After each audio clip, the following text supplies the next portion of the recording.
Hello, it's me, Kenny Polcari, and while I am drinking Dunkin' Donuts, I had to make it myself this morning. Today is Thursday, April 21st, 2022, and I am your host of the party. And here's what you need to know for this morning. Tesla blows the roof off the house. Is anyone surprised? And Billy Ackman reveals that he likes to buy high and sell low as he records a $400 million loss on his Netflix position. A big boring is the new sexy. We'll get to that in a minute. And treasuries are teasing 3% and fail, yet the Fed meets on May 3rd and 4th, so pay attention. Oil's at $102 a barrel, but JP Morgan suggests that we could see $185 by year end. And what are we having for dinner tonight? We're having the pan-seared, oven-roasted flank steak and a red wine shallot sauce. Delish.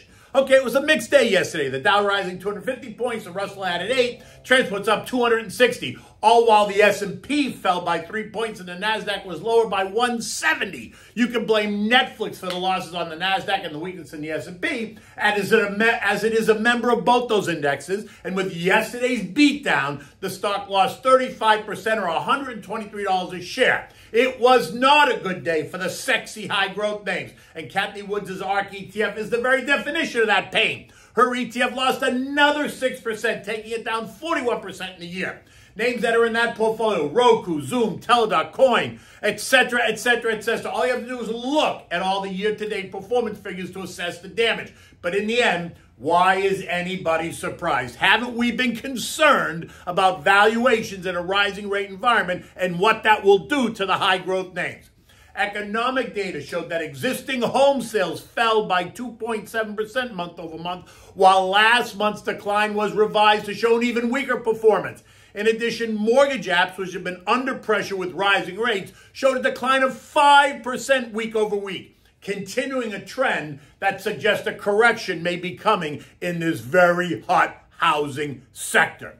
Earnings, well, they're very exciting. Of the 67 S&P 500 companies that have already reported, 78% of those, or 52 of them, have beaten their estimates. And while we are seeing a real diversion in responses by investors to these results, for instance, Netflix, which delivered a disastrous report, now puts Netflix down 70% from its high in November of 2021. So no need to talk of a stock split for Netflix. That's no longer necessary. It's basically cut itself more than in half.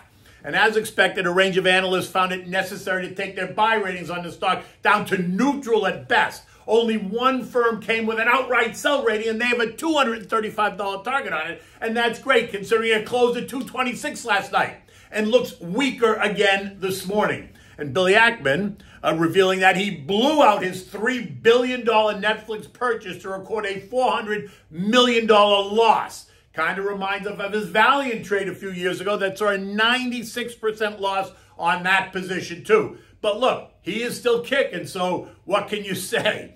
Tesla is a complete polar opposite of what we just heard from Netflix. Musk reported a record profits, $3.3 billion in just 3 months, despite all of the inflationary and supply chain concerns.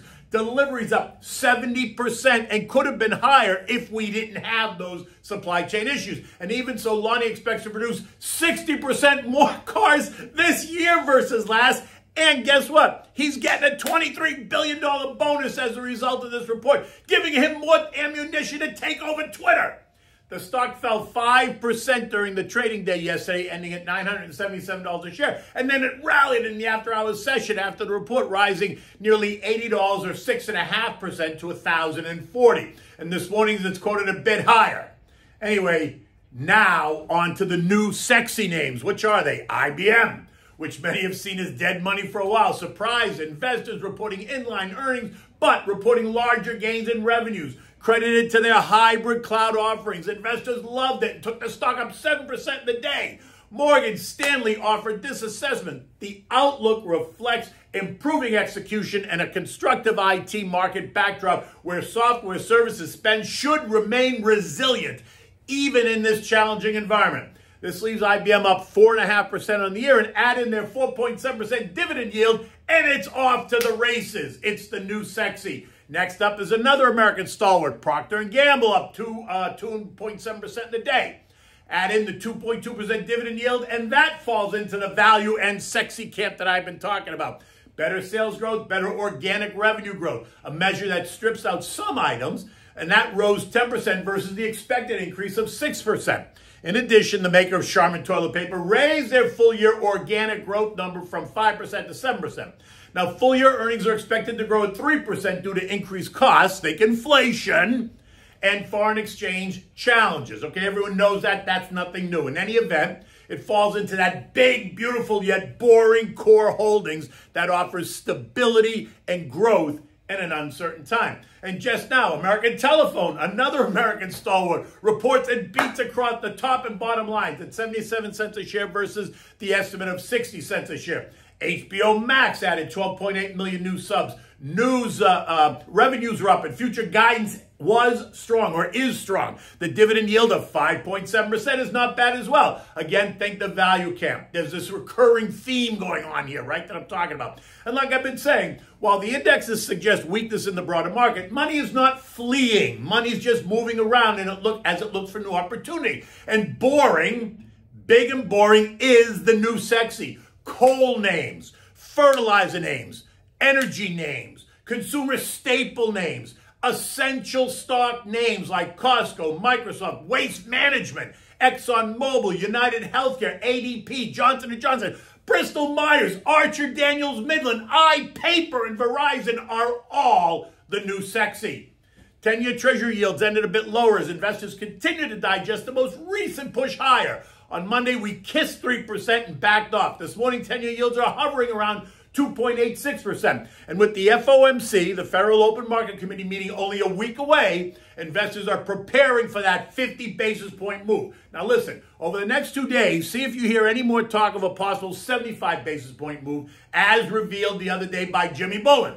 Because next week is the quiet period. We won't hear anything from any committee members ahead of the meeting scheduled for May 3rd and 4th. And like I said yesterday, if that were a real possibility for a 75 basis point hike at this meeting, the Fed would have been leaking this from every angle to make sure it was out there in the public square so that they can point to it and say this was not a surprise. So I'm betting that this time it's going to be a 50 basis point increase, but leaving the door wide open to a larger increase for the June meeting. Economic data today includes the Philly Fed survey, initial jobless claims, and continuing claims. Nothing that's really going to drive the action. Tomorrow brings us manufacturing and services PMI along with the Chicago and Dallas Fed surveys. And remember, U.S. economy is 75% service, so pay attention to the services PMI number.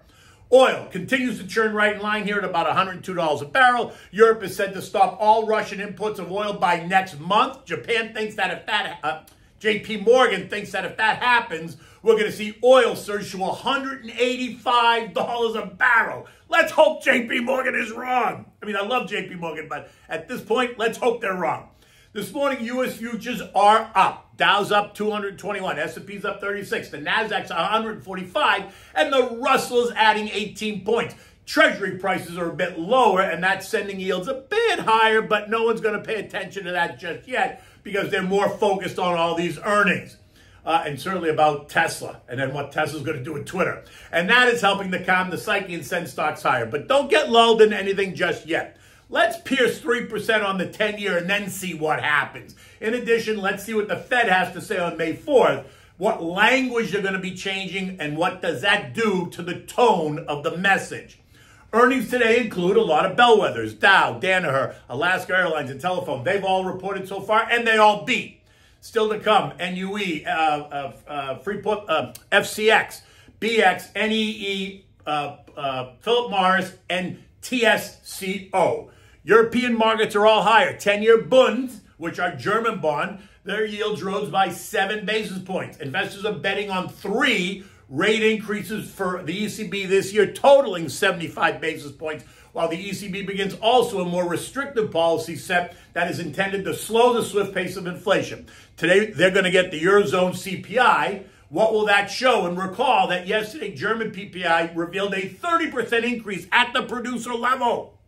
At 7 a.m. this morning, markets across the region are up about 1.5%, with the exception of the UK, which is flat on the day. The S&P closed at 44.59 yesterday, leaving it still between the two trend lines. 44.15 is support, 44.95 is resistance. I would expect to see the markets continue to thrash around as the 10-year Treasury teases and kisses 3%. Again, like I said yesterday, one of two things is going to happen when we do that. Either the administration and their talking heads are going to tell us how great it is for the economy and how great it is that we're ticking at 3%. There's nothing to worry about, hoping to calm the markets. Or that 3% kiss is going to ignite a firestorm of selling as the reality of higher interest rate takes a further toll on the economic recovery. Either way, it's not a reason to panic and set your hair on fire. There's always an opportunity for those paying attention. And do not discount the definition of the new sexy. Bitcoin creeping higher this morning, trading at 42,000 while Ethereum is trading at 3150. So a little bit high, but kind of trading right in line where it's been for the last couple of months. Okay, so what are we having for dinner tonight? This is such a simple dish to make, but it comes out so delicious and it really presents beautifully, right? It's a pan-seared oven-roasted flank steak with a red wine shallot sauce, right? It's easy to make. People are going to think you spent hours on the preparation and presentation. And guess what? The cost should be about $50 to feed a family of 4. Depending on the red wine you buy, right? Could be a little bit more, could be a little bit less. Now, for this, you need the flank steak. You need butter, garlic, salt and pepper, red wine, shallots, balsamic vinegar. You need a good thick one, and you need some olive oil. You want to begin by melting about a half a stick of butter, and then set it aside. Now, season the steak with salt and pepper. Take some chopped garlic and massage it into the flank steak. Now take the melted butter and pour that all over the flank steak and make sure you massage that in as well, right? Now cover that and just set it aside. Now, true, you could use olive oil instead of butter, but trust me, the butter is so much better. Now, in a small pan, you want to melt some more butter, about the other half a stick, with a little bit of olive oil so that the butter doesn't burn. Toss in the sliced shallots. I use 4 or so, saute for 5 minutes. Now add in about 3/4 cup of the red wine, 2 tablespoons of that nice thick balsamic vinegar. Bring it to a boil and then turn it down to simmer. Let it reduce by half. It only takes a couple of minutes. Take it off the heat, whisk in 1 more tablespoon of butter, and then just set it aside, okay? Just set that aside. Now, preheat your oven to 400 degrees. In another large oven-proof cast iron skillet, or just an oven-proof skillet, add a touch of olive oil and heat it up. When it's nice and hot, put the flank steak in and sear it on both sides. 3 to 4 minutes per side, just very quickly, just sear it. Now, put that in the oven for 5 to 8 minutes, as long as the oven's already reached the 400 degrees, right, depending on the thickness. Remove it, cover it with tin foil, let it rest for another 5 minutes. Now, as you prepare to serve this, take a big, nice white platter and cover it with kale, right? The green and the white really makes a nice presentation. Slice the flank steak across the grain at an angle and arrange it on the platter on top of the kale. Looks good, no? Now, take some of the red wine shallot sauce and you can spoon it over the steak, or you can keep that on the side and let your guests serve themselves. You want to serve this dish with roasted, smashed potatoes and a large mixel. So I say the smashed potatoes because you want to take those small baby golden potatoes, boil, slice them in half, boil them, parboil them quick for 3 minutes, take them out of the hot water, put them on a baking sheet, smash them with the back of a spoon, not completely smashed, but just put a little bit of pressure on them so they kind of break up a little bit. Season them with salt and pepper, maybe a little bit of olive oil, or you can put a little bit more butter, and put them in the oven to bake for 10 minutes, and then put them under the broiler so that they get crispy brown. Turn them over so they get brown kind of on both sides. They're easy to make. They look good. And they taste delicious. And so you'll never go wrong with roasted smashed potatoes. And if you want to, you can certainly add some garlic to potatoes and have roasted smashed garlic potatoes. Either way, you're not going to have a bad meal. In any event, it's early. It's 7:30 in the morning. I've had 2 cups of coffee, and I'm about to have a third as the day begins. Until tomorrow, take good care.